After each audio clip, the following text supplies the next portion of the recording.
mein Name ist Aichan Bot. Ich bin ein Yu-Gi-Oh! Duel Links Streamer on Twitch und mache inzwischen auch Yu-Gi-Oh! Videos über Duel Links auf YouTube. Heute haben wir den nächsten Gast eingeladen für ein Interview zum Thema Weltmeisterschaft in Yu-Gi-Oh! Duel Links in Berlin dieses Jahr 2019. Und unser Ehrengast heute ist Raw. Darfst du dich mal selber kurz vorstellen? Okay, mein richtiger Name ist nicht Raw, mein richtiger Name ist Rashad, bin 25 Jahre alt und ja, komme näher aus Hamburg und ich spiele Duel Links. Okay, also du kommst aus Hamburg oder lebst du in Hamburg? Also es ist 50 Kilometer entfernt, also ich glaube, das wird den wenigsten was sagen, Lüneburg. Doch, die deutschen Leute kennen schon Lüneburg. Der Rest von den anderen Leuten draußen halt nicht. Aber Hamburg ist ja auch ein Stück weit weg. Okay, ja, doch, ganz Stück. So, dann schon gleich zur ersten Frage. Wie hast du dich denn gefühlt, als du davon erfahren hast, dass du zur WM fährst, also dass du Teilnehmer bist? Ehrlich gesagt, ich wusste, dass ich zur WM fahre, weil ich wusste, dass es eigentlich unmöglich, dass Grimjoe, der einen Platz hinter mir war, mich noch überholen konnte. Ich hatte halt nur die Angst, könnte ich irgendwas gemacht haben, was vielleicht nicht regelkonform ist oder so. Also darum hatte ich am meisten Angst, dass ich vielleicht irgendwas gemacht haben könnte, aber was ich selbst nicht wusste, dass ich deswegen gebannt werde, aber sonst von der Platzierung her wusste ich, dass ich dabei sein werde. Okay, das macht mich jetzt ein bisschen neugierig. Warum solltest du denn gebannt werden? Also davor, es waren viele Spiele davor, die gesagt haben, okay, dass Spieler gebannt werden, weil wegen Account-Sharing und so. Das war schon vor die Runde und so. Und da habe ich mir auch schon gedacht, okay, wenn Konami irgendwie schon sowas macht und so, dass ich vielleicht irgendwann mal, weil ich auch Dings benutzt habe, ich habe auch früher jemanden meinen Account gegeben, war schon länger her, aber da dachte ich mir, okay, vielleicht könnte ich deswegen gebannt werden oder so. Aber es war am Ende zu viel nachgedacht. Also Konami ist wirklich streng bei den ganzen Gedöns inzwischen geworden, kann das sein? Also ich habe das Gefühl, dass die immer strenger geworden sind, weil früher habe ich zum Beispiel relativ oft an meinen Account rumgespielt, damit ich auch im Steam die japanischen Stimmen hören kann, was ja nicht geht. Auf dem Handy ist es möglich, also Android, iOS macht keinen Unterschied, kann einfach japanisch anschalten, alles gut. Aber inzwischen ist es so, in Steam kann man das immer noch nicht umschalten vom Ton her, von dem Audio. Und ich habe früher dann einfach immer an den, sage ich mal, Metadaten rumgespielt, damit ich das doch irgendwie haben kann. Und das letzte Mal, was ich dieses Jahr auch gemacht habe, da wurde ich dann, glaube ich, für 2 Wochen oder so gesperrt. Also ich wurde dann auf jeden Fall auch gebannt für eine kurze Weile. Und das ist mir vorher nie passiert. Ja.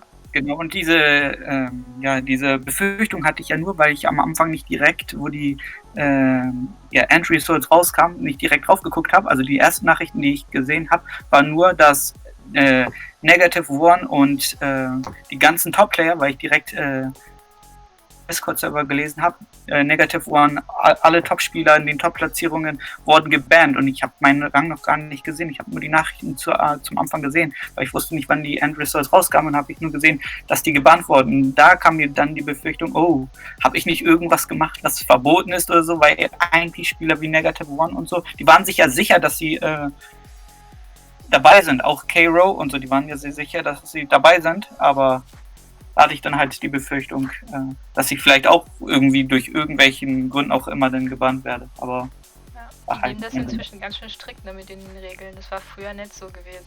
Da konnte ich einfach meine japanischen Stimmen trotzdem manipulieren. Genauso wie die Karten. Es gibt ja einen Unterschied zwischen den europäischen oder westlichen Karten von Yu-Gi-Oh! Auch in Duel Links versus der original japanischen Version. Kennst du ja vielleicht, also die Harpien und so weiter. Jetzt wollte ich das sagen mit den Harpien, ja. Die sind zum Beispiel splitterfasernackig in der japanischen Version, aber überall woanders auf der Welt haben so einen Ganzkörper-Suit an, ja. Frag mich nicht warum. Das ist die Regel. Und das wäre auch zum Beispiel einer der Gründe gewesen, warum ich eigentlich das Spiel auf Japanisch gerne spielen wollte und deswegen an den Daten manipuliert habe. Aber inzwischen geht es nicht mehr. Also wenn ich das jetzt machen will, dann gucke ich es mir praktisch auf mein Handy an, aber in Steam keine Chance mehr. Da ist einfach irgendwie alles verboten. Genau. Ja, alles, was Spaß macht, ist sowieso verboten in Deutschland. Daher macht es keinen Unterschied. Also, dann zur nächsten Frage. Dieselbe Frage habe ich in Eugen auch schon gestellt. Glaubst du, dass es eine große deutsche Yu-Gi-Oh! Duel Links Gemeinde gibt? Es ist schwierig. Also man kann das vom TCG her, dass die Community an sich groß war, dass man auch regelrecht Kontakt, also persönlichen Kontakt hatte im TCG. Aber jetzt online, wenn man vom Nationalen ausgeht, dann ist es eher beschränkt, dann schreibt man mehr mit den gleichen Personen. Aber wenn man jetzt im internationalen Bereich geht, dann sieht man, okay, da sind schon einige echt vertreten, mit denen man auch dann die auch dieselben Interessen pflegen. Okay. Also ich denke mal, der Duel Links Utopia ist definitiv der größte deutsche Yu-Gi-Oh! Duel Links Server, den ich kenne. Und wir sind da jetzt, glaube ich, keine Ahnung, ein paar hundert Leute sind wir bestimmt schon. Ne? Richtig. Und die sind auch meist regelrecht aktiv, also ja. Ja. Gut, dann zur nächsten Frage. Wie bereitest du dich denn auf die Weltmeisterschaft vor? Okay, also ich bereite mich sehr, sehr intensiv vor, wie ich auch mich beim Casey Cup vorbereitet habe. Also das bedeutet 5 Stunden Minimum am Tag testen, besonders jetzt, wo die neuen Boxen draußen sind. Und jede Minute, wo ich dann frei habe, wird dann halt getestet. Okay, jede Minute, die du frei hast, bedeutet, also hast du jetzt Sommerferien oder? Achso, nee. Schön wäre es, dass ich so mal. Also ich bin Trader, also ich muss auch die Trades verfolgen, wie die sich machen. Und dann, wenn ich halt nebenbei frei habe, dann spiele ich halt in der Zeit Duel Links. Was tradest du denn? Yu-Gi-Oh! Karten? Nein. Ich bin im Forex-Bereich, also Also ich handle mit Währungspaaren wie zum Beispiel US-Dollar und Euro. Ah, okay, Devisen. Alles klar. Ja. Okay. Und wie sieht's aus mit Krypto? Nee, Krypto nicht. Kryptowährung. Okay. Also hartes Cash immer noch. Genau.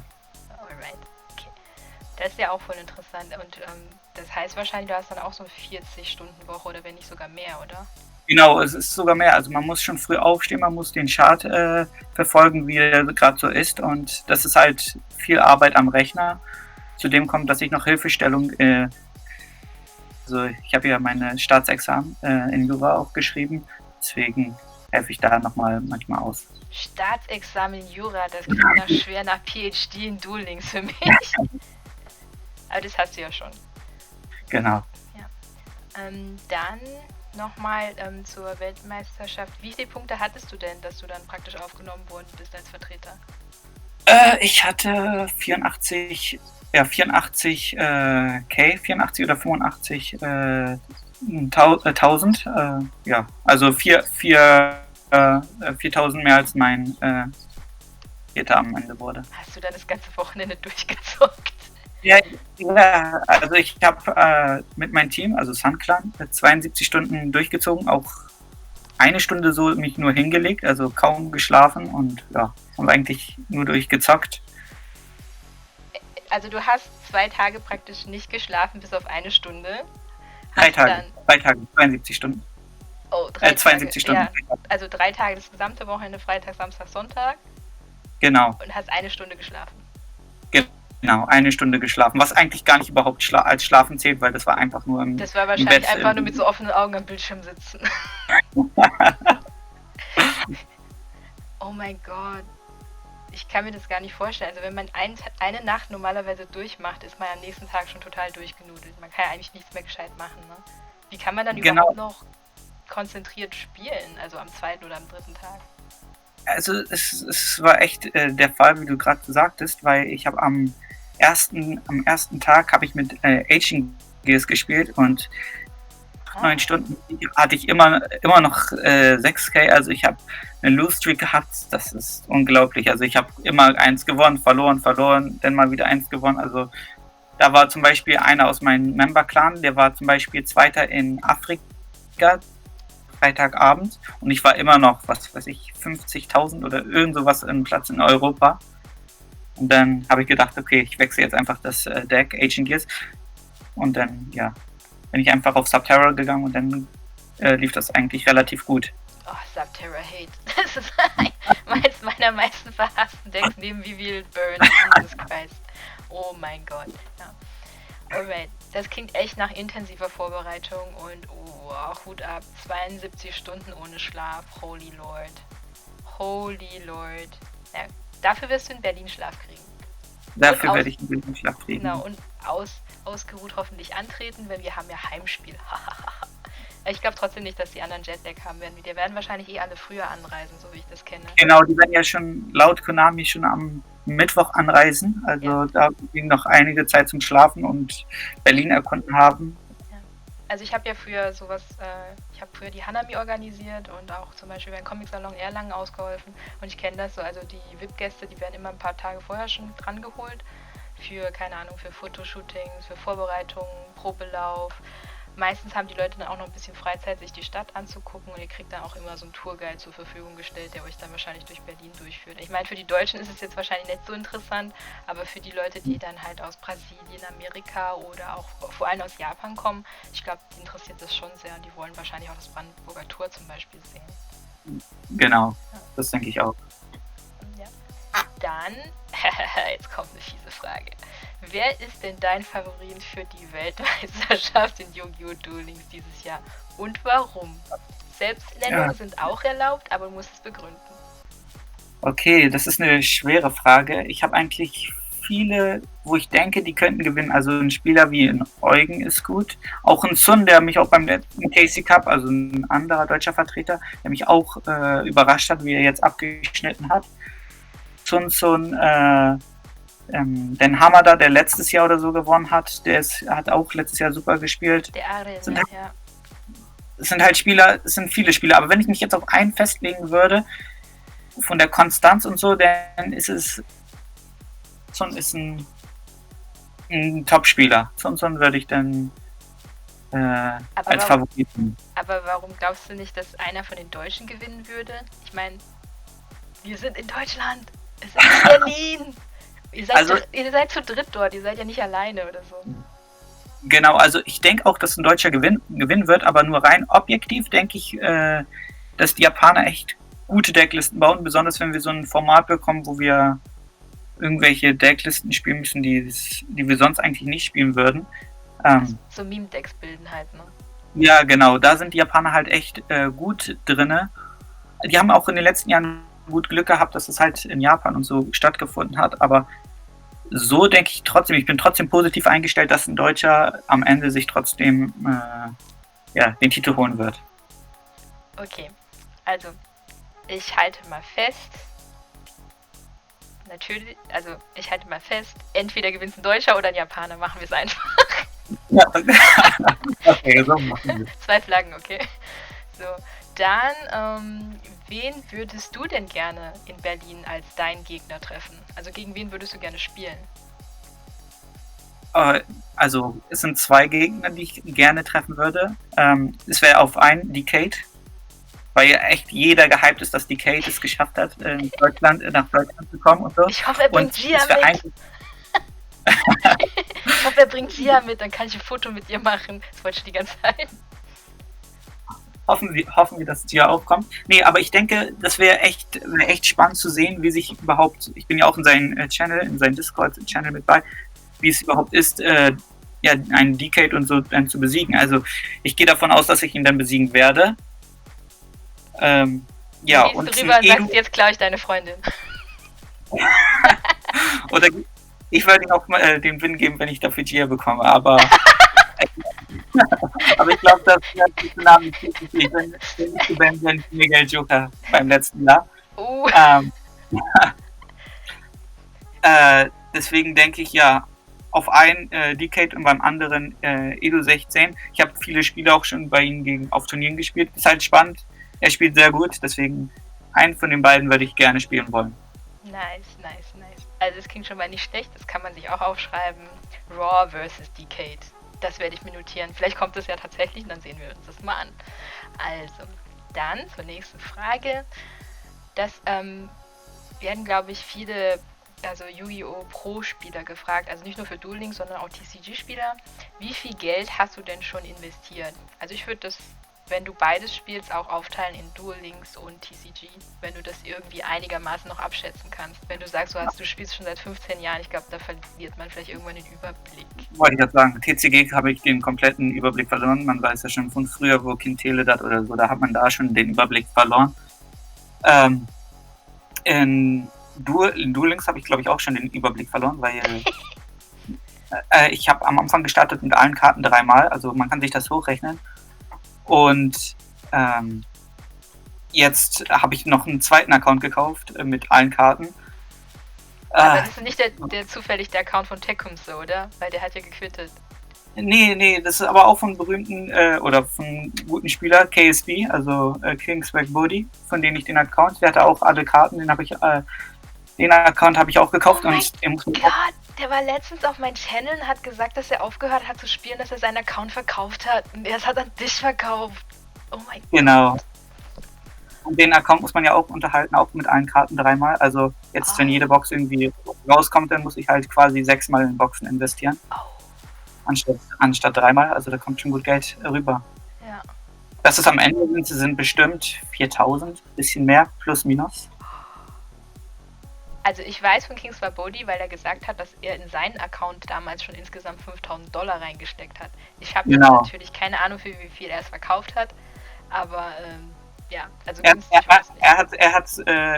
waren ja, oder wir sind in einem Clan drinne, und er hat mir dann seinen Account für umgerechnet 350 Euro seinen Account verkauft. Das ist ja ein Schnäppchen, wenn er 5.000 reingesteckt hat, das war das super Minus, was er da gemacht hat.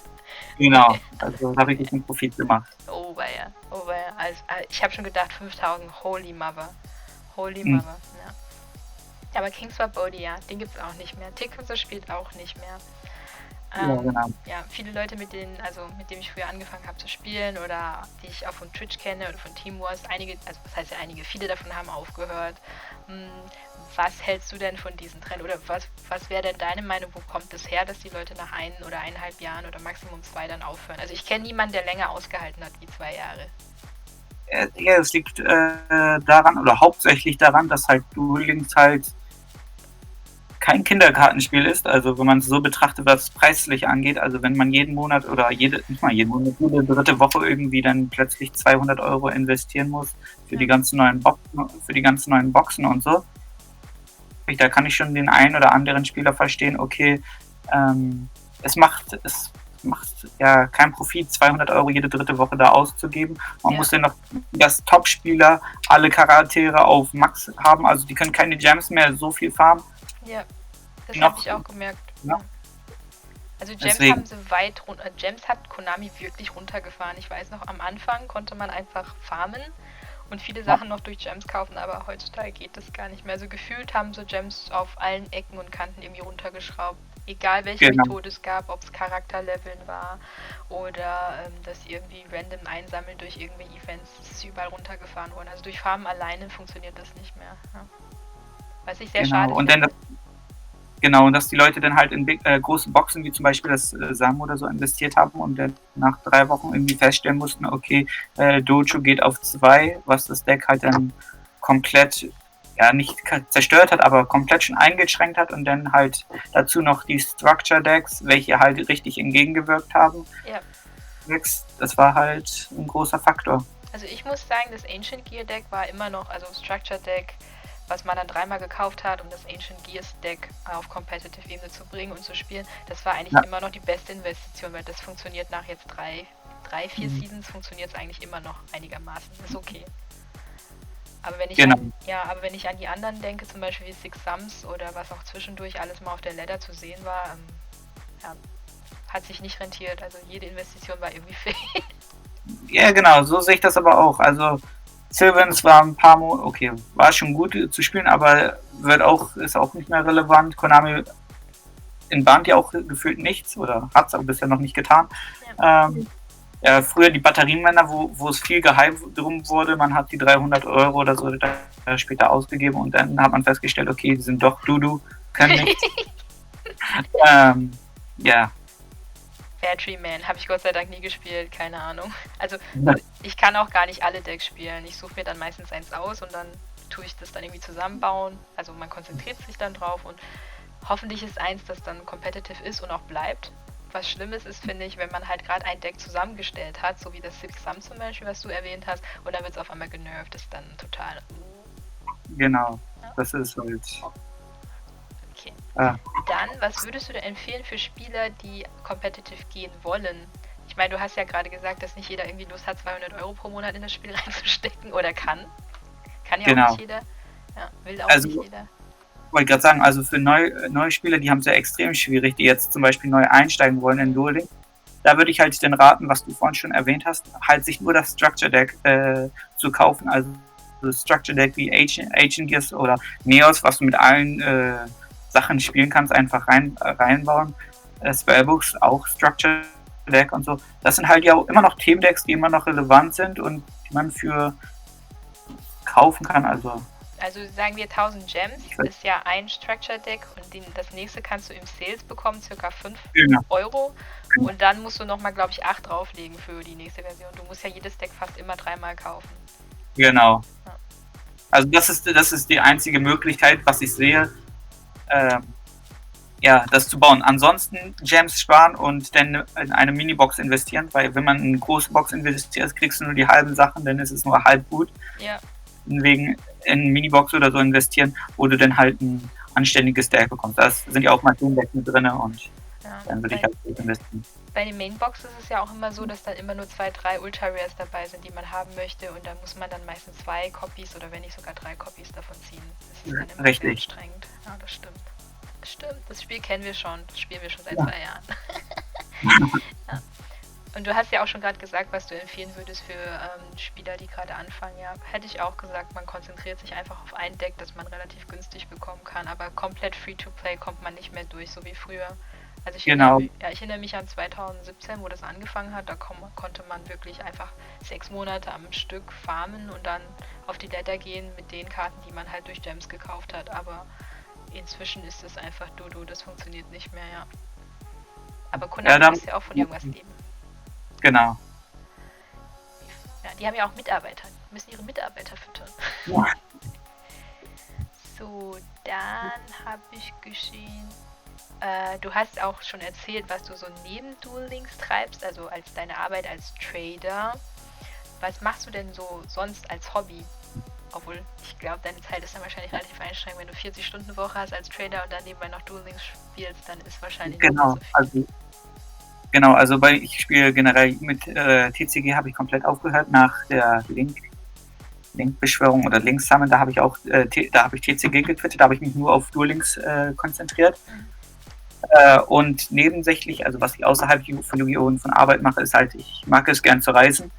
Und ja, wenn ich frei habe oder so, dass ich dann halt irgendwo hinreise. Also das ist meine Lieblingsbeschäftigung neben Duel Links. Jetzt ärgerst du dich wahrscheinlich zu Tode, dass die Weltmeisterschaft nicht in Japan ist, sonst wärst du nämlich dahin gekommen, ne?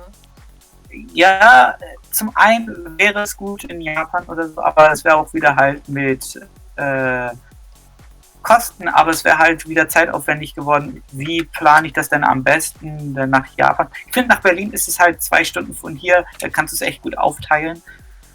Bist immer noch unter deutschen Communities und ich glaube, Eugen hat es dabei mehr getroffen, weil er sich, glaube ich, schon gefreut hat, okay, die Weltmeisterschaft findet wahrscheinlich in Japan oder in Links statt.